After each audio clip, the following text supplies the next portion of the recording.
Cinema de barrio. De los cines a tu barrio.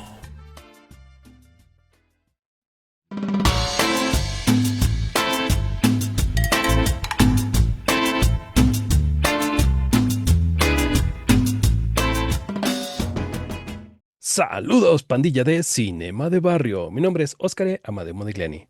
El día de hoy tenemos un nuevo programa. Pues claro, si están aquí es porque hay un nuevo programa, ¿verdad? Pero este espacio, pues ya, yo creo que ya se empieza a hacer familiar. Ya se dan cuenta de que este espacio fue creado para ustedes, ¿no? Nuestros seguidores, en el cual pues abrimos precisamente el micrófono para que vengan y nos cuenten acerca de sus proyectos que estén realizando, de las tareas que tal vez hagan dentro de audiovisual y tal vez quieran venir a contar sus frustraciones o sus amores dentro del cine, que quieran venir a hablar de su película favorita, que también es válido, que quieran agarrar y hablar de echar el chal, de vamos a hablar de las películas que ahorita están en el momento en la cartelera y tirarle hate al que sea, ¿no? Siempre y cuando está con respeto. Pero bueno, el día de hoy estamos de manteles largos porque tenemos precisamente toda una gran estrella en nuestro espacio y no una estrella así nacional. Nos empezamos a internacionalizar y contamos con la presencia de un gran amigo que es W. Sarria, que es creador audiovisual en Colombia, imagínense, ¿no? El Parce, ¿cómo estás, Parce?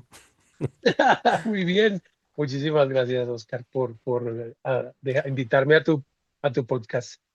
No, créeme que para mí es un placer conocer gente no nada más de aquí de México, sino de todo el mundo y darnos cuenta de que, pues sí, puede que tengamos diferencias de locación, de en donde nos encontramos en este momento, pero siempre nos hermana algo, ¿no? Y el amor al cine es internacional. Entonces, igual de Ajá. repente podemos hablar con alguien de Colombia, con alguien de Yugoslavia, con alguien de Rusia y todos vamos a decir, amamos el cine, ¿no? Y vamos a encontrar de repente puntos en común de, oye, es que tal vez conoces a este director, ah, sí, mira, está padre, y dices, qué bonito que podemos conectar en todo el mundo con este, que es el amor, ¿no? Por el cine. Sí, sí, yo hablo aquí con muchísima gente, sobre todo con una cosa, yo no sé si allá todavía o eso se llegue todavía, aquí es muy difícil, los cineforos, los cineclubs, ¿sí? Ujú. Que son personas que se reúnen a proyectar películas antiguas y hablar en torno a las películas. Y hay muchísima gente que tiene, que ve la película y después de la película nos sentamos y hablamos y hablamos y hablamos. Entonces uno siente ese amor que hay por el arte, por esa magia de sentarse en la oscuridad junto a otra persona y vivir una historia y que esa historia le haga sentir a uno cosas. Y obviamente también estamos los que queremos aprender a contar esas historias, a manejar ese arte fabuloso de las imágenes y el sonido y de contar historias a través de eso. Entonces sí, hay muchísima gente que se conecta con eso. Oye, pero cuéntanos quién eres, a qué te dedicas, qué es lo que haces. Bueno, yo soy creador audiovisual, en general soy un creador audiovisual desde hace ya 30 y pico de años, casi 40 años. Eh, Trabajo mucho desde la perspectiva de la pedagogía, o sea, eso se dio en un esquema de... A mí me gusta el cine desde siempre, pero yo dije que quería ser director de cine como a los 14 años, un diciembre de 1984. Entonces empecé a estudiar en ese sentido y a lo primero que encontré fue la actuación, entonces me convertí en actor.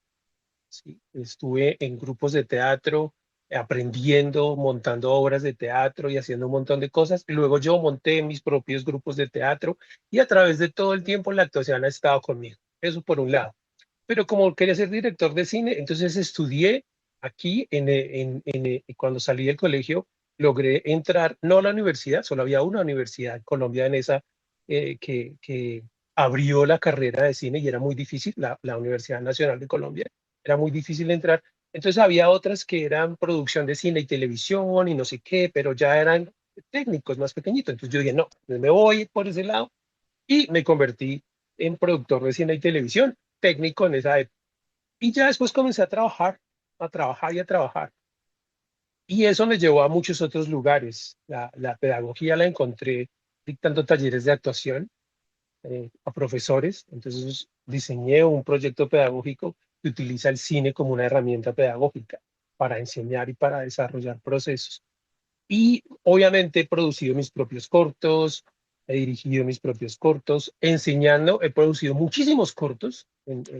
Hace unos años yo creo que tuvimos como 4 años de un festival. Hicimos un festival del 2006, 2007, 2008, 2009, 2010 casi, que todo el año era taller de cine y hacíamos festivales y yo produje todos esos cortos. Ha sido muy chévere. Y ahí vamos. Ahorita, pues obviamente como creador audiovisual, pues sigo desarrollando cortometrajes de mis historias, pero también trabajo producción audiovisual para clientes, para marketing digital, y ahí vamos con diferentes proyectos. Aparte de la actuación, que no la abandono, tanto como docente como actor, ¿no? Me encanta hacer eso. Y como capacitador de la pedagogía que diseñé, también hago eso, porque el cine, o sea, ha sido muy interesante poder utilizar el cine como una herramienta para enseñar. Desde niños de preescolar, hice una película con niños de preescolar, que eso fue una de las cosas más hermosas que jamás pude soñar y la hice. Entonces, sigo con eso, sí, lo hago ahora, trabajo con capacitación persona a persona, hago talleres, pero más que todo grupos muy pequeños, muy reducidos, para lo que es manejo de cámara, dirección y edición. Eso es así como a grandes rasgos lo que hago ahora. Ah, eres como una navaja suiza, de todo sale. Y Es es que parte precisamente del medio, ¿no? Es que lo bonito del cine, a mí lo que más me gustaba del cine, o no sé si eso, porque no sé si pasa, no creo que pase con todas las artes, es que hay un montón de oficios que están ahí juntos. O sea, tú eres carpintero y tú puedes trabajar en el cine, ¿sí? Eres decorador, eres vestuarista, eres diseñador, eres electricista, fotógrafo, en fin, hay un montón, escritor, ¿sí? Administrador. Hasta la administración y la contabilidad están metidas en el universo del cine. Entonces, hay tantas cosas ahí que es bueno cuando uno conoce gente porque las historias también vienen de ellos, ¿no? O sea, uno dice, pero ¿qué historia voy a contar cuando uno encuentra a un escritor o encuentra a un carpintero, una persona que trabaja X o Y arte y que uno la necesita y empieza a hablar con ellos y de ahí surgen historias? Entonces, el cine es un universo en sí mismo lleno de riqueza a nivel de oficios. Sí, y técnicas, ¿no? Hay que recordar que el cine es el más rata y le roba precisamente sus técnicas a Uf, las otras bellas artes, ¿no? Entonces tenemos teatro, tenemos escultura, tenemos arquitectura, tenemos la dibujo, tenemos, música. bueno, pintura, música, de todo, ¿no? Entonces, muchas veces yo creo que hay gente que tal vez dice, pues, ¿sabes qué? Mira, estudié esto porque pues tal vez era lo que me obligaron, ¿no? En casa. Y siempre mi sueño fue el cine, pues no te sientas mal, en una de esas encajas todavía en el cine, ¿no? Como Ah, dices, son un claro. montón de áreas que tal vez alguien estudió contaduría y dice, pero es que yo me quería dedicar al cine, pues ¿qué crees? Acá te necesitamos también, ¿no? Porque Ah, necesitamos a alguien que sí. esté con el productor creando los presupuestos, ¿no? Entonces, o un Y abogado, manejo. ¿no? Oye, pero yo ¿cómo puedo hacer? Ah, pues ¿qué crees? Que Exacto. también necesitamos un montón de contratos, ¿no? Entonces, sí, Sí. todas las áreas encajan en este bello arte. Sí, no, eso es un universo, así sea chiquito, así sea un equipo de dos o tres o cuatro, o lo que sea un equipo pequeño, eh, obviamente necesito varios saberes para lograrlo. Entonces, cuando uno logra armar, que para mí ha sido lo más difícil, lograr armar un equipo consistente, porque hay personas que saben muchísimas cosas, pero viven en su propio núcleo y a veces no saben compartir su saber con los demás. Entonces también se trata de esa sinergia entre los saberes y las personalidades de las personas. Yo a veces, cuando miro la historia de las películas, que hay ciertos canales o los libros que hablan de cómo se produjo tal película, uno la ve y uno cree, no, eso la tuvieron fácil. Eso fue sencillísimo. Cuando uno, uy, no, por Dios. Por poner un ejemplo, solo como por cultura general, no porque sea, pero la primera película de Star Wars, para mí fue una obra apoteósica de la pasión de este señor George Lucas por hacer cine. Porque qué cosa tan difícil, qué complicación. Y la tenía clara. Yo creo que es una de las cosas cuando aprendí lo de la dirección, que quiera ser un director, dije, este señor la tenía clara porque si no, no lo hubiera podido hacer. O sea, donde él no hubiera tenido su imagen, la imagen de lo que quería en la cabeza y en el corazón, él hubiera decidido, no, hasta miércoles es demasiado complicada, me voy, renuncio, nunca más. Pero él la tenía clara y la tenía muy clara y lo logró. Y ya de ahí para adelante hay otras cosas con las que tal vez no estoy de acuerdo con él, pero esa primera película, la Nueva Esperanza, eso sí a mí me parece algo apoteósico, difícil. Yo creo que ese señor sufrió, le daba gastritis, le daba de todo y lo sacó adelante. Entonces, si uno mira eso, que es un gran éxito, pero cuando nació, él nunca pensó que eso iba a ser un gran éxito. Él quería contar su historia y quería hacer algo diferente, mucho de lo que nosotros queremos hacer, ¿sí? Pero no, su fe en sí mismo era impresionante, iba más allá de todo. Y el equipo de gente con la que, o sea, la mano de locos, porque eran muy locos, esos eran unos hippies de locura con los que él se reunió, hicieron posible que esa maravilla funcionara. Y todo el mainstream salió de ahí. O sea, imagínate todos los cambios, Industrias Light and Magic, que es la revolución en efectos visuales y el sonido, todas esas cosas que estaban ahí metidas en esa peli, que las hicieron y las pusieron a trabajar de una manera más efectiva, funcionaron porque esta gente le metió la ficha, se quedaban a dormir, o sea, trasnochaban, se levantaban tempranos, ¿qué hacemos? Pero es que, y le pusieron en su alma, eso ya no se hace ahora, por lo menos en ese nivel de películas de gran escala, eso no se hace ya igual, no es de la misma manera como es. Entonces, ver eso de las personas haciendo eso es bonito, es inspirador para uno también. Sí, de hecho, hay veces en las que tal vez uno suena exagerado, así como que, ay, estas personas siempre dicen, lo de antes era lo mejor, ¿no? Pero es que ves precisamente todo el trabajo que había, ¿no? Por ejemplo, a mí me gusta mucho el trabajo de Orson Welles. No, y tú sabes que eres mamador de cine y piensas que es lo mejor. Yo no, es que empiezas a tener el contexto de cuál es el año en el que se está haciendo, ¿no? Es en 1940 y tantos cuando se crea El Ciudadano Kane, que es considerada la mejor Ok. película en la historia del cine mundial, y de repente ves el tipo de movimientos que hace y dices, pues sí, ahorita tal vez tengo una pluma, tal vez tengo un dron y se puede hacer fácil y Sí, demás. Sí, pero en ese pero entonces en no, esa o sea, época, simplemente de qué tamaño eran las cámaras, ¿no? Por ejemplo, para este plano secuencia de este Martin Scorsese en Buenos Muchachos, en el que se va metiendo por el restaurante y todo eso, y dices, ay, eso es facilito, ¿no? Pues ahí voy con mi cámara. Sí, mijo, pero no eran las cámaras así, eran en esa enormes época, y de no. hecho, se tenían que poner estos arneses en el cual si te tardabas más tiempo te podía quebrar la espalda porque era muchísimo Claro. peso y tenía que ser una persona ponchada y todo, y así como que Y que váyanse lo más rápido posible, ¿no?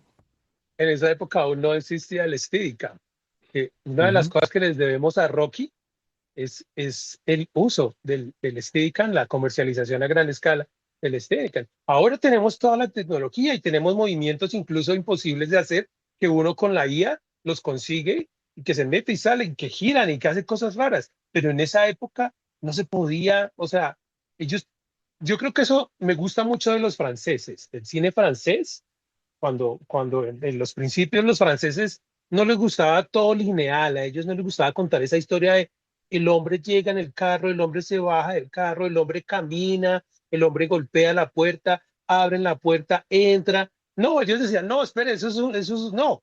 Él está en el carro y luego se veía un primer plano de un que Sí, golpean una puerta y luego está sentado en la sala. Si no entendiste, espera, vuelve a ver la película. sí.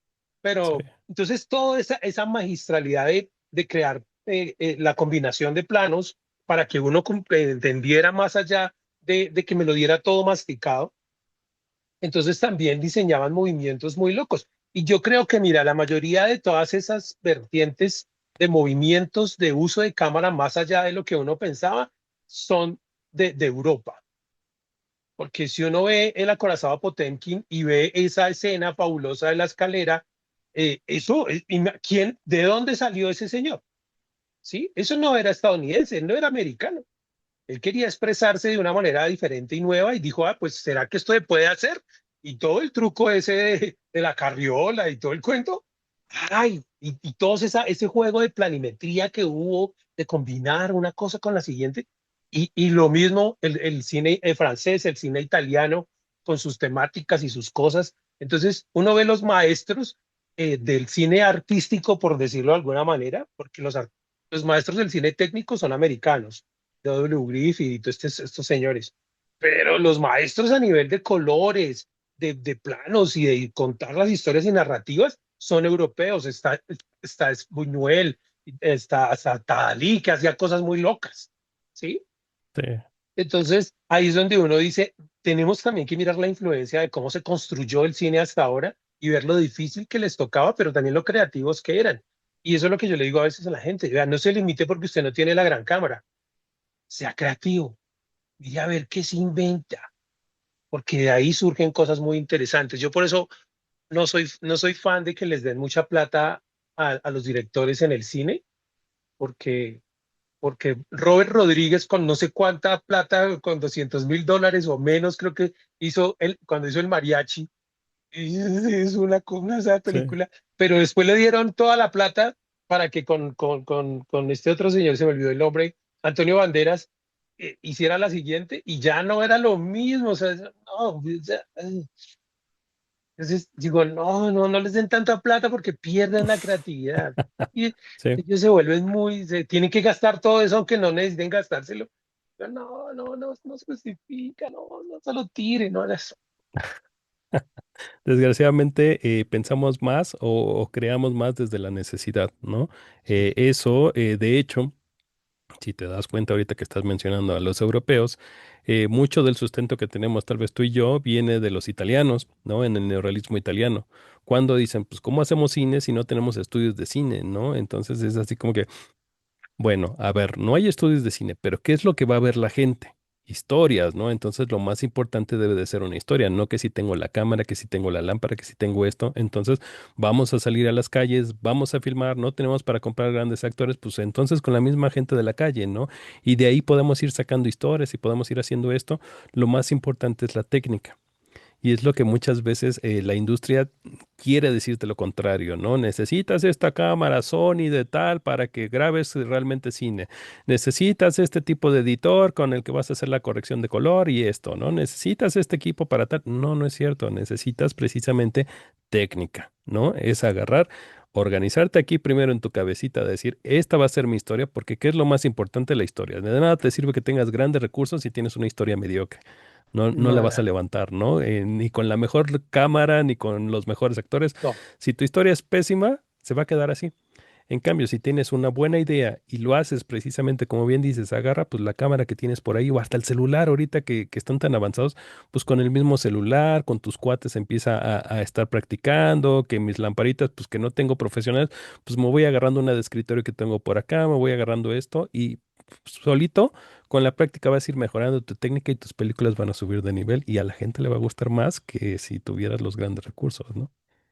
Y en ese mismo esquema, a veces uno se pone a pensar, ay, que necesito comprar la última cámara que salió de Sony o la última cámara que compró para tener la mayor imagen. Y yo digo, pero espere, ¿alguno de ustedes recuerda con qué cámara se filmó el proyecto de la Bruja de Blair? Eso se hizo con cámaras de video. Ninguna de las cámaras que usaron eran cámaras cinematográficas, ni siquiera en esa época lo más famoso del cine era el rollo, pero Ujú. no se grabó una sola escena con rollo del proyecto de la Bruja de Blair. Fueron un poco de cámaras de video 8 inclusive que se Hay ocho. mezclaron para lograrlo, ¿sí? Ujú.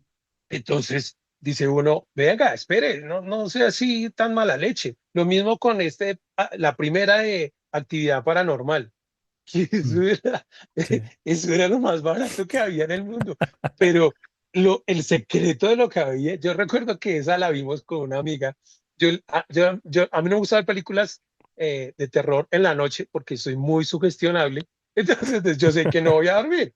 No es que le tenga miedo, pero me sugestiono. Entonces, y esa era un estreno a las 11 de la noche en un cinema acá en Bogotá. Y yo dije, venga, yo quiero saber qué es eso, qué es la experiencia, pero vamos a verla por la noche para que como que si va a asustar, asuste más. Pero yo le dije a una amiga que me acompañara.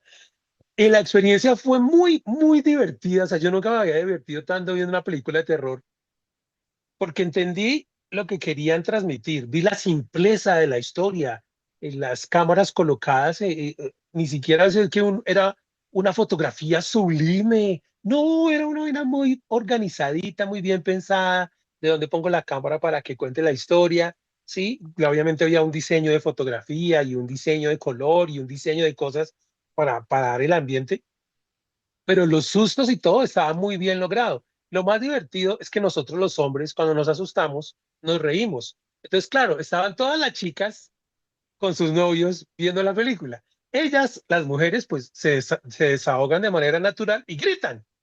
Pero era muy simpático que después de cada susto, todos nosotros nos riéramos. Quiere decir que Mm. nos habíamos asustado.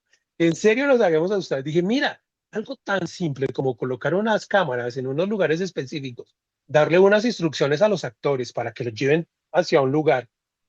Mira lo que puedes hacer. Y la rentabilidad de esa película es impresionante. O Sí, sea, esa película costó muy barata y tuvo una rentabilidad de aquí al otro lado. Después las secuelas, eso es otro paquete, pero pues lo que es dices, les Hollywood. das más presupuesto y Sí, y ya, ya. No. O sea, yo antes le decía, no, con lo mismo hágase la dos.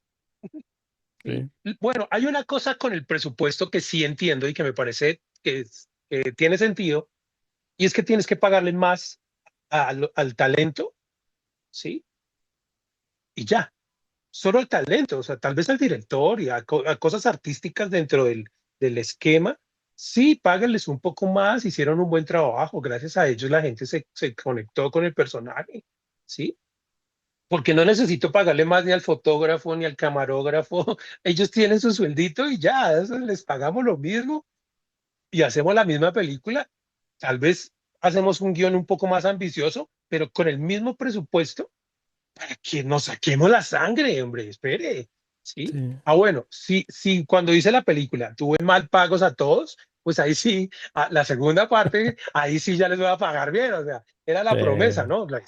Si hacemos una segunda parte, ahí sí ya les vamos a dar lo que se merecen. Entonces tal vez ahí sí valga la pena incrementar el presupuesto, pero de resto, no, o sea, que no vale la pena es que, imagínate, cuesta 5 millones una peli, ganas 200 millones de dólares y la segunda parte ya vale 80. Y yo, no, pues no tiene sentido, hermano. O sea, vaya a la fija. Si costó 5 pues 7 millones sí, para que vuelva y gane y el porcentaje de ganancia sea igual de interesante. Y ya, y si pierde, pues no pierdes tanto, pero es que exacto. son una exageración. Igual el director es que es un pelado, son personas jóvenes que están empezando, que les fue bien con esa peli, y de haberlo hecho con amor y con entusiasmo y el sudor, y luego les botan, ellos no saben qué hacer con todo ese dinero. O sea, Mm. literalmente uno no sabe qué hacer con todo eso porque uno tiene que aprender, uno tiene que aprender a manejar. Incluso creo que hay directores que no les gusta hacer grandes producciones por eso mismo, que dicen, no, yo no quiero hacer eso, no Sí. necesito hacer eso, deme, deme una película más pequeña. Hay una historia de este Godard, no es Godard, es otro Godard que dirigió la primera película o no sé si ese es el nombre correcto, de la adaptación de He-Man, Los Amos del Universo en el 80. Mm. El man le fue malísimo porque hubo muchísimos problemas, porque estaba metido este señor Weinstein en la producción y él nunca volvió a dirigir. Entonces imagínate que Ujú. te metas en algo y luego hace que el mismo mundo te quite la posibilidad de hacer lo que tú querías y lo que te gustaba hacer. Digo, no, o sea, no hay que llegar tan lejos, porque Hollywood es muy cruel. Cuando un director le Sí, va mal, demasiado. es una cancelación impresionante. Yo digo, no, yo prefiero seguir aquí haciendo mis pelis. Algo sencillito. Sí. No, y algo que dices tiene mucha razón y de hecho hasta lo podemos equiparar con el fútbol, ¿no? ¿Cuántas veces ves que hay un futbolista que le empieza a romper, ¿no? Un chamaquito de 19 años que empieza a jugar muy bien y demás, y la prensa lo empieza a inflar? No, y este va a ser el futuro Messi, va a ser el futuro Lamine Yamal, va a ser el no sé qué tanto. Y la misma presión, digo, el club agarra y le paga más, le empieza a pagar más porque dice, no, sí, esta es una mina de oro y demás. Entonces le empiezas a meter mucha presión a ese joven que todavía no está en su madurez mental y lo Ujú. truenas. ¿Y todo Sí, por qué? sí. Pues por precisamente crearle esta super expectativa, ¿no? Lo mismo sucede en el cine. Entonces, a un joven, agarra, por ejemplo, a este chavito que acaba de hacer esta película de Backrooms, que le van a soltar mucho presupuesto ya para la segunda y la tercera parte y demás.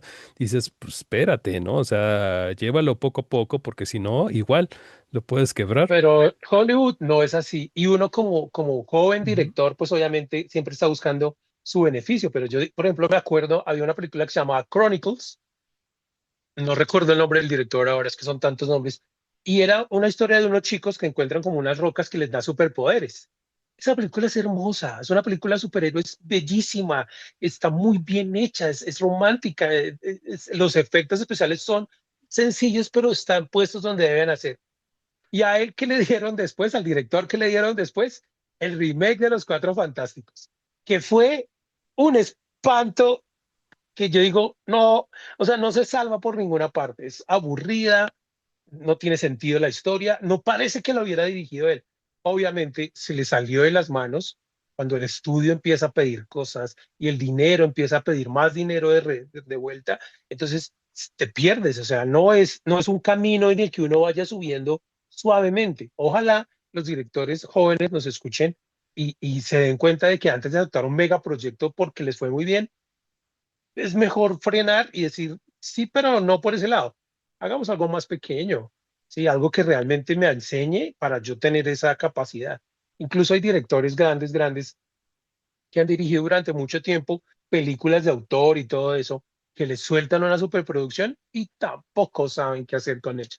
O sea, sobre todo esto lo vemos mucho en el cine de mainstream, de grandes secuelas y de grandes franquicias desafortunadamente, por ejemplo, yo no soy amigo de Marvel por eso mismo, porque ellos, las historias y la manera en que manejaron la segunda fase, después de la Guerra del Infinito, todo lo que hicieron después está mal hecho, todo está mal hecho.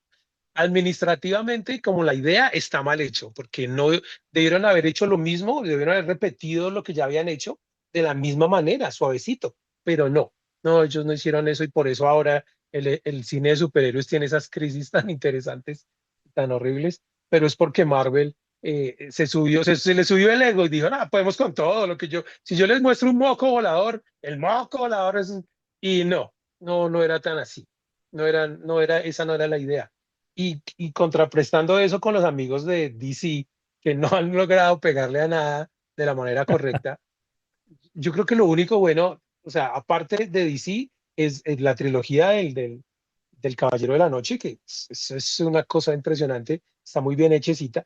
Hay otras cosas muy puntuales, pero como universo no han logrado nada. Ellos dan patadas de ciego, de ahogado, no. Y es por lo mismo, porque no tienen un eje, o sea, no saben hacia dónde quieren realmente ir. Y ahora con este señor James Gunn, pues a mí yo no lo comparto lo que él está haciendo. Tal vez funcione para ciertas cosas, pero no es, o sea, yo no siento que haya un respeto por el héroe, que por lo menos Iron Man sí lo tuvo. O sea, cuando uno veía a Iron Man, en la época en la que salió Iron Man, eso era una buena historia de origen, era un buen personaje, tenía buenos efectos, era sencilla. Y el director era un director que no tenía influencia en ese sentido, era un gustoso, pero no había hecho nada parecido antes. Jon Favreau no había hecho nada parecido. Entonces le digo, pues hagamos algo divertido, que la gente lo pase bien y con buenos efectos y un buen personaje y ya. Y funcionó. Dala, dígame, ¿cuál superhéroe de DC tiene esa película? La única que tiene esa película es La Mujer Maravilla. La uno es La Mujer Maravilla, pero estaba totalmente fuera de todo contexto porque se la dieron a una mujer, la dirigió esta señora, y ellos hicieron algo como muy encapsulado porque ya no estaba en el presente, estaba ya en el pasado, la Segunda Guerra Mundial, en todo el cuento y tal. Entonces pudieron dejarla aparte del universo de superhéroes del presente. Y eso fue simpático, algo así como el otro este señor de soldado, el soldado, ay, ¿cómo se llama? Ay, se me Este, olvidó. El soldado Capitán América. de No, Marvel, el Capitán América. La primera ujú. película del Capitán América era es individualista, no hay nadie aquí más, él es el único, el primer Avenger y tal. Y yo me mato porque yo no sé todavía cómo se hace. ese efecto de coger un personaje y hacerlo chiquito y flaco y luego sacarlo grande y fuerte. Ah, O sí. sea, ese efecto a mí todavía, o sea, yo los efectos prácticos, soy amante de los efectos prácticos, pero esa cosa digital, digo, por Dios, eso es increíble, eso es muy bonito. Sí. Entonces, obviamente, si hablamos del mainstream, tenemos un montón de cosas. Lo otro que es bonito es ver el cine que no está ahí, el cine de autor, el cine independiente, que tiene demasiado que contar porque no depende de eso, ¿sí? Y ahí ya el cine de nuestros países, de México, de Latinoamérica, aquí en Colombia, tiene otras historias muy diferentes para contar, que son muy dolorosas. Hablando así, haciendo un recuento, la película, una de las películas más famosas de Colombia, La Estrategia del Caracol, no Ah, sé si muy la has buena. visto, ¿sí? Sí. Esa película, dentro del tiempo que se demoró en producción, fueron casi 12 años de producción, Ujú. porque ellos tuvieron el guión, listo, no sé qué, les dieron platica, hicieron la preproducción, mucho tiempo. Luego, vamos, les consiguieron las latas, ¿no? Ellos consiguieron las latas para Sí. filmar, ¿sí? Entonces filmaron, pero luego se les acabó la plata y no tuvieron plata para revelar los rollos y para editar los rollos. Entonces esos rollos tuvieron que ser guardados debajo de la cama de alguien durante años, hasta que Sí. este señor Cabrera consiguió dinero para poder revelar el rollo y editar la película. Y se volvió esa película porque era muy de nosotros, de nuestro país. Aquí había una cosa muy simpática y es que alguien en cine echaba un madrazo al estilo colombiano y todos nos reíamos, o sea, porque normalmente uno lo escuchaba en la calle, pero en el cine no. En el cine no se decían groserías en ese sentido. Sí. Y Gao era el que decía, no, pero es que mierda, eso es una palabra común, pero para nosotros no. Entonces esa película era tan bonita y fue, pero se notan los espacios en la producción, uno los nota. Eso es una película producida en 12 años, es un dolor, es un parto largo y doloroso. Pero a mí, Sí. de Sergio Cabrera, la película que más me gusta y la película colombiana que más me gusta en toda la historia se llama, ay, ahora, Técnicas de Duelo, del mismo Sergio Cabrera, que es su ópera prima. A mí el que me lo pregunte, yo Mm. siempre le digo, mire, tiene que verse Técnicas de Duelo. El problema es que es tan difícil de encontrar. Alguna vez en un videoclub, antes de que cerraran aquí el videoclub y que ya no, no había más videoclubs en el mundo, estaban vendiendo una colección de películas colombianas y desafortunadamente no tenía plata para comprarlas. Y ahí Híjoles. estaba la técnicas de duelo. Solo me alcancé a comprar dos, pero esa es muy difícil de encontrar y es para mí es la película que representa a la Colombia de muchos, aunque habla de la guerra, del conflicto entre liberales y conservadores, lo hace de una manera tan hermosa, tan elegante, es una comedia, tan elegante, tan divertida, los personajes son tan autóctonos y yo la gocé mucho. Y de todas las películas colombianas que he visto hasta ahora, esa me parece la película de cine colombiano que habla de Colombia. Está muy bien hecha, está muy Ok. bien hecha. Está en Ya me internet, dejaste pero tarea, voy a buscar esa película. está en YouTube, está en YouTube, pero con una calidad tan mala que yo no la puedo ver, porque parece que lo hubieran subido, lo hubieran grabado como en Betamax y luego lo hubieran subido a YouTube del Betamax. Uh, Entonces dice uno, no, es un irrespeto para esa peli. Sí, bueno que la gente la pueda ver, pero es un irrespeto porque el sonido es malo, la imagen es mala. Entonces dice uno, yo le digo a la gente, no, espere que yo se la consigo en alguna parte.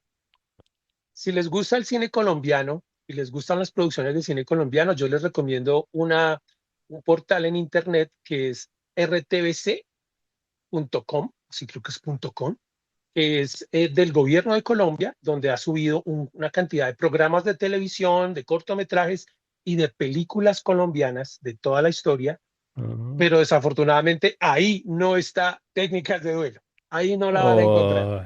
ahí no está. O sea, no, Bueno, no la han querido restaurar, no. Yo digo, por Dios, por favor, suban. Esa película es una joya, es una joya. Yo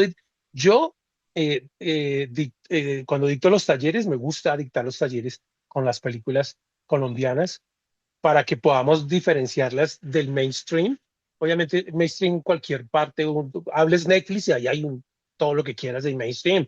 Sí, en internet hay de buena calidad, en 4K con sonido Dolby Atmos, pero las películas colombianas ni siquiera les hacen un filtrico de sonido para que se escuchen bien. Y es un dolor muy triste, eso es un dolor muy triste. No te preocupes, acá luego pasa lo mismo.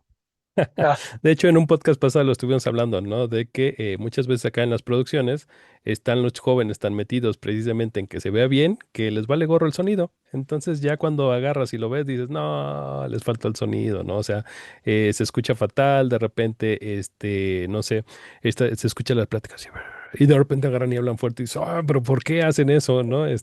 No hay un equilibrio, de repente no hay como que no hay una cultura precisamente del sonido, ¿no? Y eso el pues creo sonido. que pasa precisamente mucho en las bajas producciones, en las que pues sí, estamos buscando como que la mejor cámara, la mejor equipo de iluminación, los mejores actores, mejor tal, pero no se preocupan por el sonido, ¿no? Entonces, Ahoritica, ese es algo, ahoritica, ahoritica en Prime Video, no sé si en México, porque como las licencias no están abiertas para todo el mundo, pero hace poco estrenaron una película colombiana que se llama Estimados Señores, que me gustó mucho porque habla de cómo las mujeres en Colombia lograron obtener la ciudadanía, que las dejaran ser ciudadanas y votar. Entonces, eso me parece bonito. A mí cuando hablan de mi país, las historias hablan de mi país y está, sí, pero la película en sí tiene varios problemas de sonido, por un lado, como que no hay un, como que no está balanceada, yo no sé.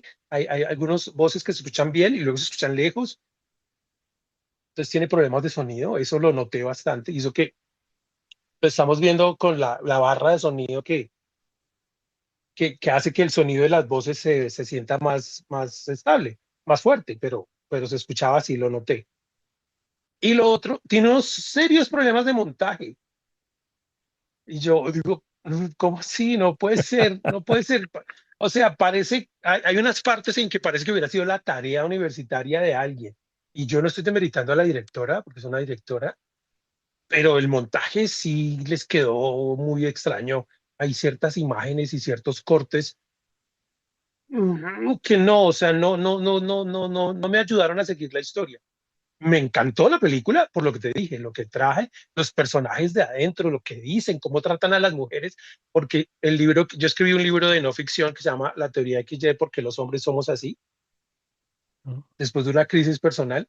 Entonces, todo lo que es la historia del machismo y todo lo que ha sido el machismo a través del tiempo, pues yo le pongo mucho el ojo a eso.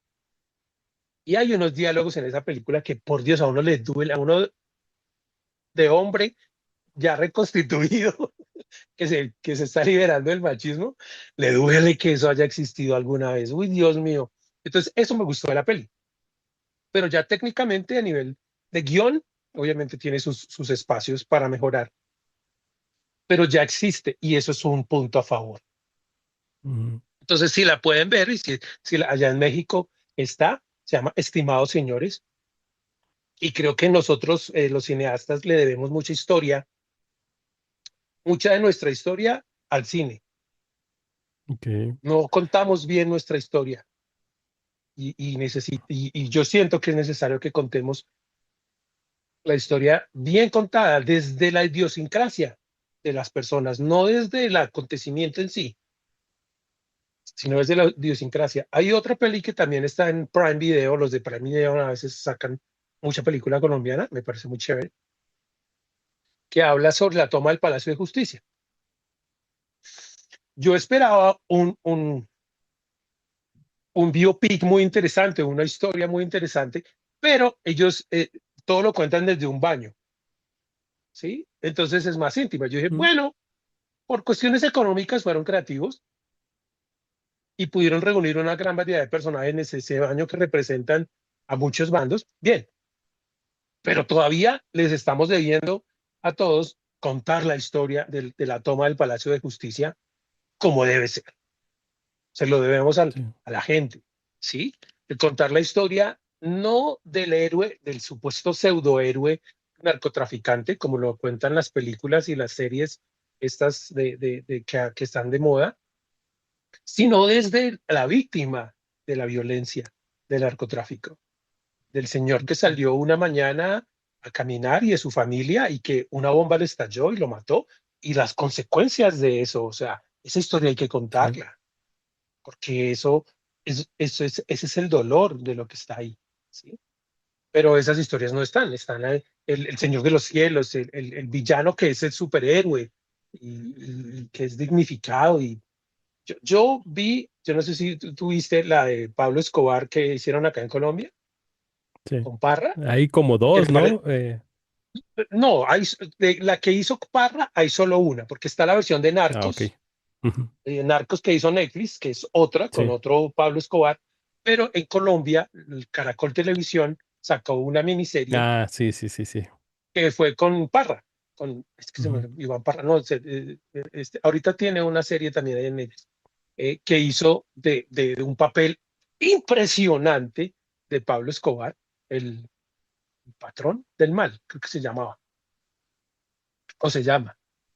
Y esa serie identificó muchos factores de la sociedad más allá del simple Pablo. Entonces nos estaba narrando un suceso histórico del que yo hice parte como adolescente, pero que yo no viví como protagonista. Entonces la serie me ayudó a vivir eso como protagonista. Decía, uy, eso estaba pasando mientras yo crecía. ujú. ¿Qué más? ¿Sí? Y ahí hubo un balance interesante porque pues no lo volvió un héroe, pero es que fue muy buen personaje. Ese señor hizo un personaje muy interesante. Tanto que a él le ofrecieron millones y millones y millones de dólares para que hiciera ese personaje en otras series y él dijo que no. Y eso es lo que Ujú, yo le digo, es un valiente. sí, Ese man es un valiente. Porque haberle dicho que no a millones de dólares, por Dios. Lo que pasa es que todavía estaría haciendo ese papel. sí, Después de de no sé hecho. cuántos años seguiría haciendo ese papel. Él dijo, no, yo quiero otras cosas. Entonces, hay mucha historia que le debemos al país, a nuestros países, a nuestra Latinoamérica unida, como dicen por ahí, en alguna Exactamente. parte. Oye, y te quiero preguntar, espero que no te ofendas, porque sí, por ahí alguna vez se lo pregunté a otro colombiano y se ofendió. ¿A ti qué te pareció Encanto de Disney? A mí me gustó la peli, lo único que no me gustó, y eso sí lo tengo que decir con toda la honestidad, fue el doblaje colombiano. Y, o sea, no es por demeritar a nadie, pero hay actores que son, los actores que doblaron la peli son excelentes actores colombianos, pero no son actores de doblaje. Y para Mm, mí se tiraron la peli, para mí. mm, Yo claro que no he mirado si existe el doblaje mexicano, porque obviamente Disney tiene unos estudios muy buenos de doblaje con unos actores muy buenos que ya no son mexicanos todos. Hay colombianos mm, ahí y hay de otros países, sí. pero la manera, la psicología de los personajes del doblaje que tienen en esos estudios, desde la familia Ingalls, yo no sé si tú te acuerdas, la pequeña Sí. casita de la pradera se llamó, aquí se llamó la Ujú, familia Ingalls. mm, Una cosa de los sesentas que doblaban al español y que comenzó con esos estudios allá, eran mexicanos doblando neutro para toda Latinoamérica unida. Y de ahí en adelante, tú escuchas Los Magníficos, la serie de Los Magníficos, la voz de Mario Baracus, la voz del capitán, ahora se me fue. Tú tienes esas voces en la cabeza. ¿Por qué? Porque diseñaban las voces de las personas para el personaje.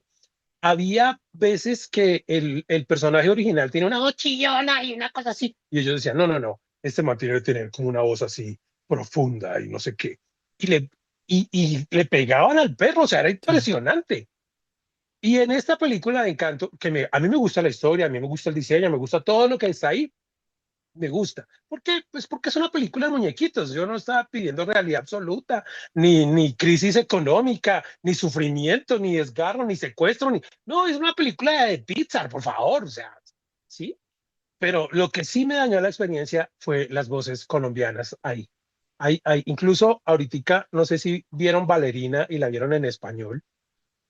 Yo Ujú, voy al cine con una amiga y ella no le gusta leer, entonces nunca las vemos subtituladas. Aquí ya hay películas que se pueden ver subtituladas en el cine, pero ella no, entonces yo las veo en español con ella. Y ahí están bien, si está bien doblado, me lo aguanto. Cuando sale la voz de Carolina Sandino en español y se tira toda la peli de Valerina, la del spin-off de John Mm. Wick. Sí. Se- yo digo, alguien debió haberle dicho que no lo hiciera. Hay 250 millones de voces de niñas mexicanas que lo hacen fabuloso, que la hubieran puesto y no pasa nada. Pero todos en el cine, la vimos en cine y todos sentimos la incomodidad cuando ella estaba doblando su parte. Porque es que se impostan demasiado, o sea, son demasiado plásticos al momento de hacerlo, no son naturales como si estuvieran actuando. No, no sé cómo lo hacen, pero la mayoría de las veces falla. Y falló en Encanto y falló en John Wick. Sí, yo creo que al único, cuando Derbez lo hace, que se dobla a sí mismo, que hace la película Ujú. en inglés y luego se dobla a sí mismo, ese ya se tiene cancha. Sí. Ahí ella sabe lo que quiere y juega con la voz y con sí mismo. Entonces, bien, pero hay una película que se llama Océano de Fuego con Viggo Mortensen, que él se dobla a sí mismo. Y eso sí está bien hecho. Ahí sí le dio, o sea, esa voz de Viggo Mortensen en español no se la hubiera dado ningún otro actor de doblaje. Y yo digo, bien hecho. Ahí sí, le pegó al perro, bien hecho. Pero de resto no. Y en Encanto sí, yo ni siquiera, a veces la vuelvo a ver y empieza a sonar y, ay, no, le digo, mejor la pongo en inglés y la veo en inglés. Que tampoco me gusta, ¿no? Tampoco me gusta el doblaje en inglés. No, no es. Por ejemplo, Derbez haciendo de burro es una maravilla. Y Ujú. cuando, o sea, los doblajes en español de muchas películas animadas son muchísimo mejores que las películas originales en inglés, sobre todo de las de muñequitos, son Ujú. mejores. ¿Sí? Es que desde Disney, o sea, uno ve el doblaje original de Blancanieves y los siete enanos. Ay, esas voces son una. Ay, no, yo quiero que me arrullen. Incluso la señora que hacía muchas de las voces de Disney, después sacaron unos casetitos con los cuentos de las películas, los cuentos de Disney, en Ujú. casetes, imagínate de qué época estoy hablando. Sí. Por ahí están los casetes. Y ella hacía todos los benditos personajes. Mm. Y Sí. era, o sea, es una obra maestra esa señora. No sé cómo se llame, no sé si aún está viva, pero qué maravilla manejar esas voces. Era impresionante, era súper rico y súper delicioso. Entonces, hablando de Encanto, ya les di mi opinión. Ok, te lo digo porque con esta persona que hablé me dijo, no, es que faltaron al respeto a nuestra cultura y no está, yo así como, pues cálmate, ¿no? O sea, como que es la visión precisamente de alguien extranjero que no lo conoce y pues dentro de su forma. Mira, no lo mexicanizó, ¿no? No dijo, ah, mira, estos se parecen a tal. Y digo, entonces, pues tal vez tomó lo de cultura popular y lo hizo, ¿no? Entonces, yo siento que no está tan mal, pero pues yo no puedo opinar porque no soy colombiano, ¿verdad? Entonces, Sí, tal vez claro. a ti, pues no te gusta porque pues quisieras ver otra cosa, ¿no? Tal vez agarra y los temas que tomaron ahí, pues tal vez no te parecieron. Es como acá hubo gente que aquí adoraron Coco, ¿no? Y la veían más mexicana que nada cuando pues Coco es de Estados Unidos, ¿no? Pero pues sí hubo un buen estudio y dices, oye, está bien hecho, ¿no? Esto también que dices del doblaje, acá también se está volviendo un problema, ¿no? Porque México, pues sí, mucho tiempo tuvo los grandes maestros del doblaje. Entonces, ¿por qué? Pues porque nos tocaba precisamente, pues, no sé si por lo barato o por qué, o por lo inmediato, de que pues que los mexicanos lo doblen para todo América Latina, ¿no? Entonces, como dices, se hablaba en este español neutro porque pues se hicieron grandes maestros, ¿no? Del doblaje y se hacía bien. Actualmente hay una ley también aquí en México en el que el 80% de las películas tienen que estar dobladas al español, que para inclusión y todas estas, ¿no? Pero digamos que pues como son muchas películas, se están metiendo ya gente que ni siquiera es personas que se dedican al doblaje y como dices, echan a perder la actuación, ¿no? Dices, pero qué cosa asquerosa, ¿no? Es como, por ejemplo, se ríen y ja, ja, ja. Y tú así de, ¿es en serio? O sea, el Sí, personaje ves que está así a las carcajadas y el otros ja, ja, ja. O sea, y llega un punto en el que ya caen en el absurdo de que casi leen lo que no deben, ¿no? Aquí me río, ja, ja, ja. Y dices, ¿en serio? O sea, ¿cuánta gente hay y no lo editaron? O sea, eh, eso le resta precisamente mucho a cualquier película, ¿no? Hacer doblaje no es como que hacer enchiladas, como lo mencionamos en no, un principio, no, y, son y yo técnicas, tampoco sé ¿no? hacer. tampoco sé hacer enchiladas, tampoco es ser fácil. ¿Sí? Es que Ah, no es perdón, es sencillo, que ¿no? como buen mexicano. Sí, claro, Ah, no, pero sí. yo no sé hacer enchiladas, entonces no sé si sea fácil o no. Al- hace poco hice un programa hablando del doblaje y lo que pasa es que durante la época dorada del doblaje, hablemoslo así, desde los 60 hasta los 80 más o menos, Ujú, había una producción, pues de cierta manera, digamos, Colombia tenía dos canales, ¿sí? Y si compraban 20 series al año, eran muchas, ¿sí? O sea, Los Magníficos, Stingray, Dallas, la cosita, Los Walton, la cosita de la pradera, todas esas series que eran famosas allá, entonces las traían para acá. Los sitcoms, algunos sitcoms se veían acá. Aquí no pegaron mucho, pero se veían algunos. Entonces, pues obviamente podían ir al estudio que hacía todo eso, que en una parte era ¿cómo se dice? Eh, manejada por Disney para Latinoamérica, ¿sí? Pero era un estudio allá, tiene un nombre muy famoso, se me olvidó el nombre. Entonces todo lo manejaban a través de eso, pero luego vino el auge, empezó a crecer el cine después de los 90, las producciones de los canales empezaron a ampliar el número de canales, ya no había dos canales, sino tres, cuatro, cinco, seis canales en los países de Latinoamérica, luego vinieron las parabólicas que me podía conectar con un poco de... Entonces, claro, la gente estaba necesitando más material extranjero para llenar esos espacios porque con producción propia no podían hacerlo. Entonces, pues necesitaban traer más. Y eso hizo que nacieran otras filiales de otros estudios de doblaje. Uno de los más famosos era Video Record Argentina. Entonces eran argentinos, ¿sí? Quitándose el acento, que no han podido neutralizar el acento. Entonces yo escuchaba, yo sé que ese es Video Record Argentina, ¿sí? Luego vino Centauro, Centauro es de aquí en Colombia, y qué pena, pero al principio Centauro era muy mal, ¿sí? Porque hay una cosa, pues, hablando de técnica de las películas y de las series, cuando venían en cinta, las series en los 80 y en los 70 las series venían en cinta, y por alguna razón que yo nunca logrado entender, la pista de audio original se partía en varios pedazos. Entonces venía el background y las voces. Entonces ellos doblaban las voces, pero el background por alguna razón no lo podían separar. Entonces teníamos que fabricar aquí el background, los pasos, el viento, los carros y todo. Entonces, eso los de México y los de Disney ya se los sabían hacer de memoria, porque eso era técnica cinematográfica original.